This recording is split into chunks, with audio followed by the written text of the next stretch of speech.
Hi, I'm Michelle Clausen with MIT Medical Education.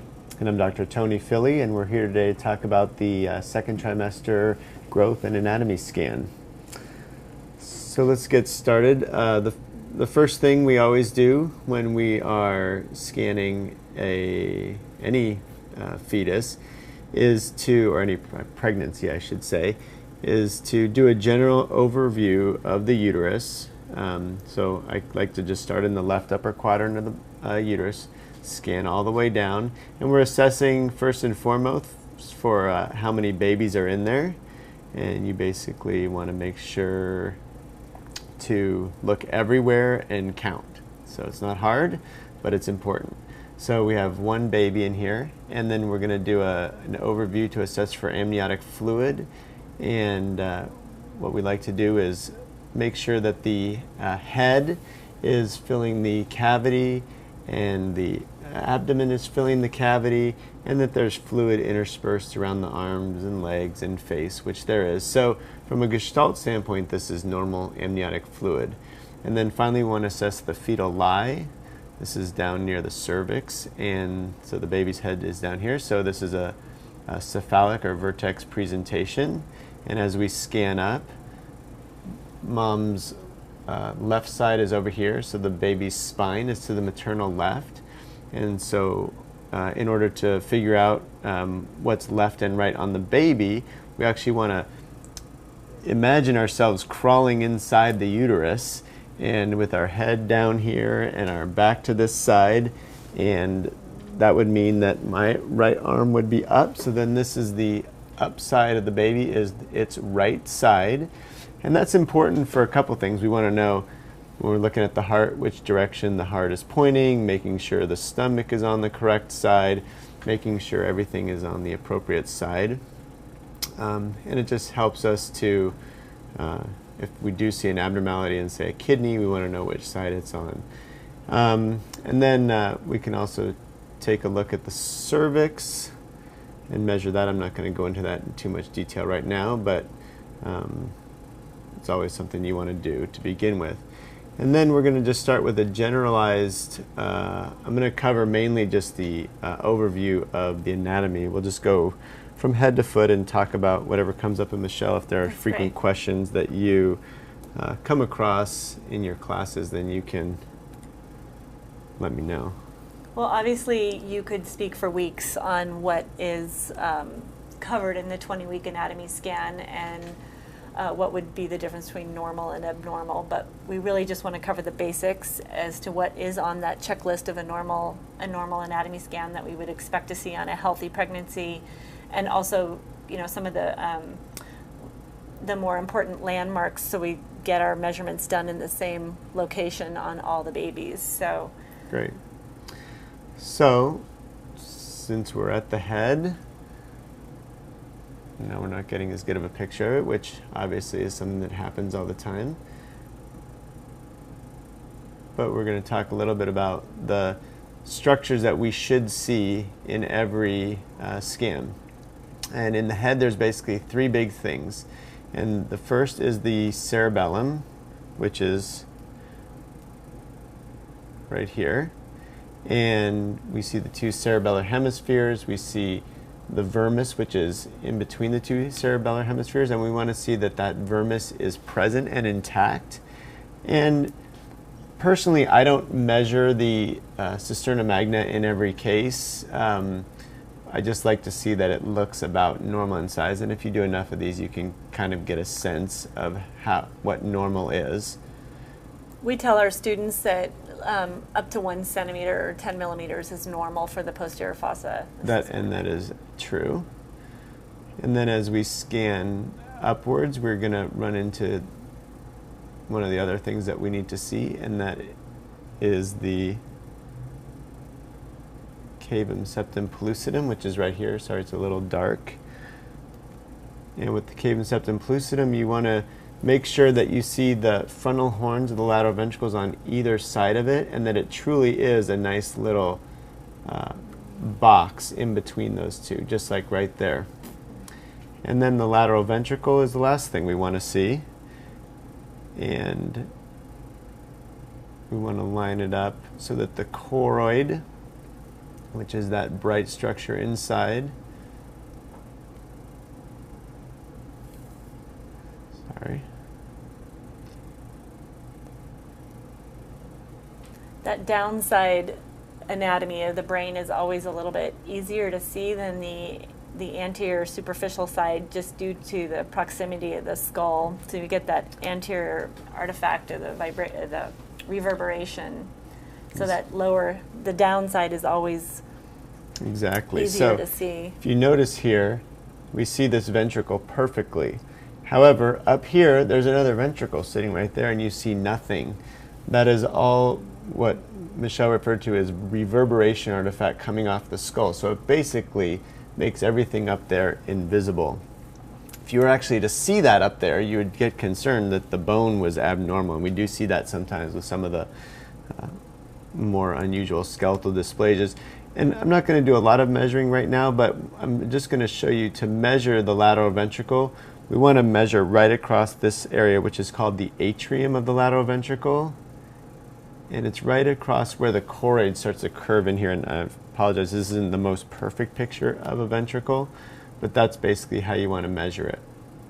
If you do need to look at the upside ventricle, you can kind of swing around and make some sort of tricks and actually come in from the back, and then you can actually see that there is in fact a ventricle up there, but it's not necessary to do that in every case. We assume symmetry unless there's a reason to assume otherwise. So, and as you come down from this view, we're going to immediately get into the face, and really it's almost in the exact same plane almost always, due to the way the baby's head is positioned in the fetal position. So you're kind of getting this angle through the head that's a little bit oblique. Sorry, I should do it over here, like this. So as you come down, you're really almost getting right into the face here like that. And we look at the face in a coronal plane. And our patient here today is actually at 27 weeks. So she's a little farther along than our 20-week scan typically. So things are getting a little more crowded. But you can actually see the nose here with the nostrils and the upper lip. And we're basically looking for a cleft lip in this picture. And we can see that that's not the case here.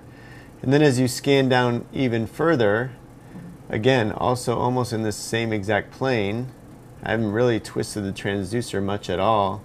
We can get right into the heart images.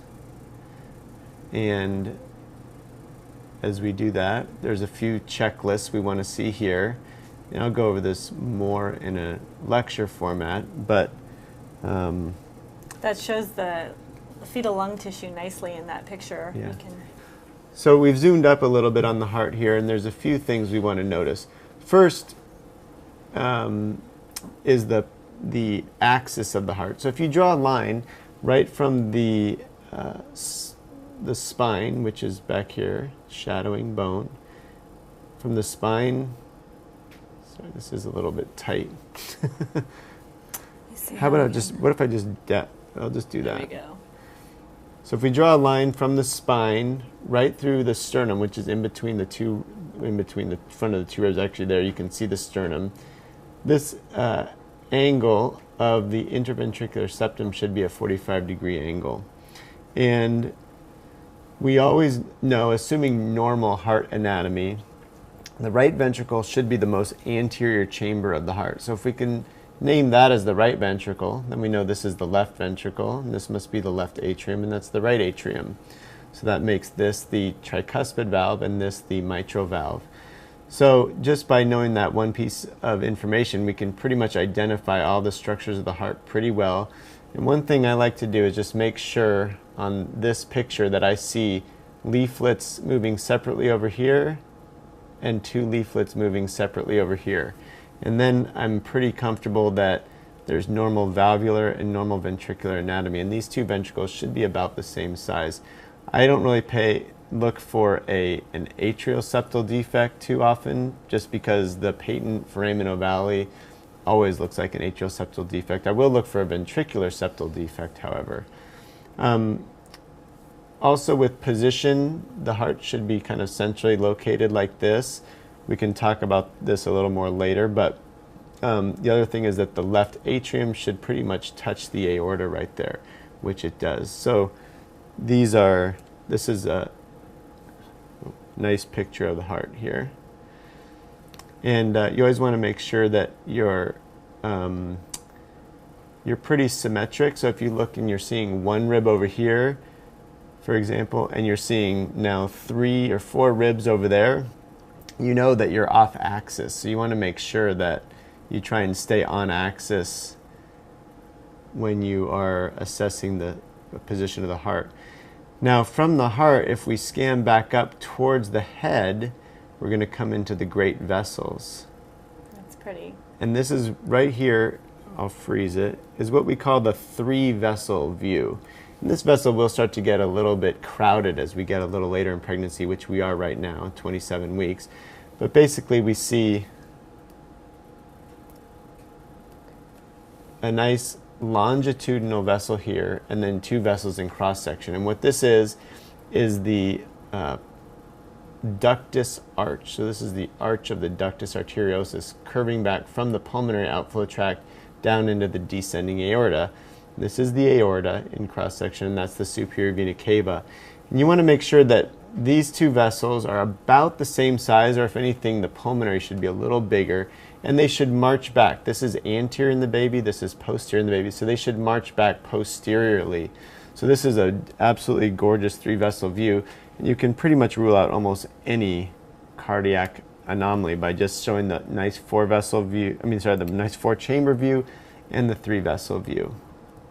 But as to point out, as you scan up a little bit higher, you'll actually see that aorta will now cross over and go into the descending aorta. So there's the aortic arch, there's the ductus arch, and a little bit down more inferiorly. So all your hand did was slide perpendicular to the spine. I'm not even plane. sliding, I'm just angling. That's just about 2 degrees of angulation. You got to remember that the fetal heart is very small. So my hand probably moves 3 millimeters to get that picture to that picture. There's really not much movement. You can see the pulmonary artery branching here as well. So that artery that's branching should be the most anterior artery because it's coming out of the right ventricle, which is the most anterior chamber. So if we come over now in front of the baby and come back and kind of angle back, we can actually look at those outflow tracts a little better here.